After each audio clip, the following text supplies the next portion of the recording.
এখন বাংলাদেশের সবচেয়ে বড় প্রশ্ন, সবচেয়ে দামি প্রশ্ন, কে ক্ষমতায় আসবে? রাজনৈতিকভাবে কে সরকার গঠন করবে? এটা নিয়ে মানুষের চিন্তা, ভাবনা, বিশ্লেষণ, বিভিন্ন জ্ঞানী গুণী বিশ্লেষকরা বিভিন্ন মন্তব্য করছেন। কিন্তু আমার প্রশ্ন হচ্ছে, কে ক্ষমতায় আসবে? সে প্রশ্নের আগে ভাবতে হবে ক্ষমতার থেকে কে যাবে। সামগ্রিক বাংলাদেশের রাজনৈতিক প্রেক্ষাপট বিবেচনা করলে এখন দেখা যাচ্ছে বর্তমানে অন্তর্বর্তীকালীন সরকার সহ প্রায় প্রতিটি রাজনৈতিক দল, অর্থাৎ বিএনপি জোট এবং জামায়াত জোট ক্ষমতায় আছে। শুধুমাত্র আওয়ামী লীগ এবং তার সহযোগী রাজনৈতিক দলগুলি ব্যতীত জামায়াত এবং বিএনপি এবং ইউনূস সরকার ক্ষমতা ভাগাভাগি করে এ দেশটা চালাচ্ছে। যদি প্রশ্ন হয় কিভাবে, সামগ্রিকভাবে সম্পূর্ণ বাংলাদেশের দিকে তাকালে আমরা দেখতে পাচ্ছি তৃণমূল পর্যায়ে উপজেলা ভিত্তিক বিএনপি, পুলিশ প্রশাসনের কিছু অংশ, বাস স্ট্যান্ড, টেম্পো স্ট্যান্ড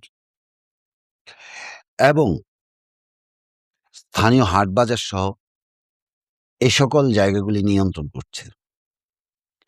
আর জামায়াত ইসলামী বিভিন্ন পাবলিক বিশ্ববিদ্যালয়, মাদ্রাসা, শিক্ষা প্রতিষ্ঠান এবং ব্যাংকিং সেক্টর সহ ইউনূস প্রশাসনের উপরে, অর্থাৎ বর্তমানে অন্তর্বর্তীকালীন সরকারের উপর নিয়ন্ত্রণ সহ পুলিশ প্রশাসনের উপরও কিছু অংশের উপর নিয়ন্ত্রণ বজায় রাখছে। তাহলে এই যদি হয় অবস্থা, ক্ষমতায় কে আসবে? সেই প্রশ্নের আগে ভাবতে হবে ক্ষমতার থেকে কে যাবে। বর্তমানে বিভিন্ন দৃষ্টিকোণ থেকে চিন্তা করলে দেখা যায় ক্ষমতায় যারা অধিষ্ঠিত হয় কেই ক্ষমতা থেকে যেতে চায় না। তাই বিএনপি, জামায়াত এবং ইউনূস সরকার কেউই ক্ষমতার থেকে যেতে চাইবে না।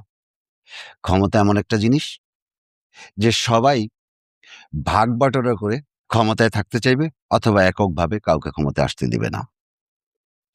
এটাই হচ্ছে সবচেয়ে বড় সত্য। যদি কাউকে একক ক্ষমতায় আসতে হয় তাহলে প্রতিপক্ষকে সম্পূর্ণরূপে পরাজিত করে তারপর আসতে হবে, যেটা বর্তমান প্রেক্ষাপটে কোনো দলের দ্বারাই এককভাবে সম্ভব নয়। তাই আমি মনে করি আগামী সরকার গঠন করতে হলে ঐক্যের সরকার আসতে হবে, নতুবা আগামী ভবিষ্যৎ রাজনৈতিক সহিংসতা, মারামারি, হানাহানি ছাড়ার কিছুই না। যদিও বর্তমান নির্বাচন কমিশন একটা নির্বাচনের আয়োজন করেন, তা হবে সহিংসতা ভরা। কারণ আওয়ামী লীগ ছেড়ে দেবে না।